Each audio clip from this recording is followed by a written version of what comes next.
안녕하세요. 오늘은 정말 중요한 질문 하나로 시작해 볼까 합니다. 하나님의 백성이 된다는 것이요. 과연 한 번의 결심으로 완성되는 걸까요? 아니면 평생에 걸쳐 계속 이어져야 하는 약속 같은 걸까요? 우리가 보통 신앙을 갖는다고 하면 어느 한순간 네! 라고 결단하는 걸 떠올리잖아요. 그런데 정말 그게 이야기의 전부일까요? 오늘 우리가 살펴볼 내용은 그 결정적인 네! 라는 대답 이후에 어쩌면 훨씬 더 중요한 과정이 남아있다는 걸 보여줍니다. 자, 이 개념을 제대로 이해하려면요. 먼저 우리가 발 딛고 서 있는 두 개의 완전히 다른 현실, 그러니까 두 개의 나라에 대해 알아볼 필요가 있습니다. 우리 모두는 이 두 나라 중 한 곳에 살고 있어요. 하나는 세상 나라입니다. 여긴 내가 왕이죠. 내 욕망, 내 판단이 법인 세상이에요. 반면에 하나님 나라가 있습니다. 여기서는 하나님이 왕이십니다. 그분의 뜻과 성품이 내 삶을 다스리는 거죠. 결국 우리는 매 순간 이 두 나라 사이에서 누구를 왕으로 삼길지 선택하며 살아가는 셈입니다. 근데 하나님은 우리가 그냥 세상 나라에 머물도록 내버려 두지 않으세요.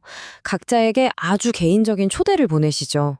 이 초대는요, 단순히 어떤 문제나 죄로부터 벗어나는 것만을 의미하지 않아요. 그게 다가 아니고요. 그분의 선한 통치 아래로 들어와서 그분의 백성, 새로운 가족이 되라는 훨씬 더 적극적인 부르심입니다. 여기서 정말 중요한 포인트가 나옵니다. 이 부르심에 응답하는 건 무슨 법적인 계약서에 서명하는 게 아니라는 거예요. 이건 왕과 백성, 아버지와 자녀, 목자와 양, 남편과 아내처럼 살아있는 아주 인격적인 관계로 들어가는 겁니다. 네! 라고 응답하는 순간 드디어 여정이 시작됩니다. 하지만 바로 그 이후에 아주 중대한 위험이 찾아온다고 경고하고 있어요.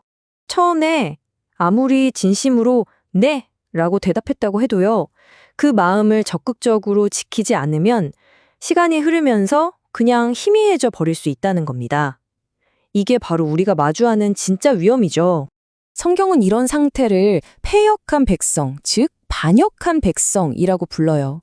하나님의 부르심에 응답해서 하나님 나라로 왔다가 결국 다시 자기가 왕 노릇하던 그 세상 나라로 돌아가 버린 상태를 말하는 거죠.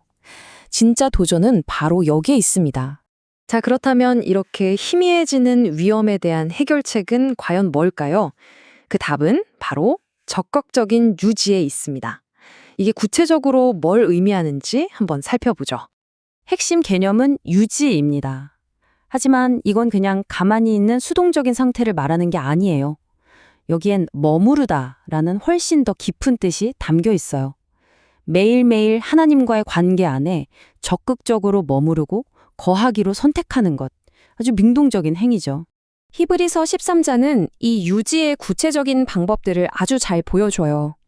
형제를 계속 사랑하고 손님을 대접하고 돈을 사랑하지 않는 것. 이런 행동들은 무슨 점수를 따기 위한 규칙 목록이 아닙니다. 오히려 이런 실천 하나하나가 하나님과의 관계를 죽은 문자가 아니라 살아있는 현실로 생생하게 만들어주는 적극적인 행동들이라는 거죠. 이 관계를 유지하는 일이 솔직히 좀 어렵게 들릴 수도 있죠.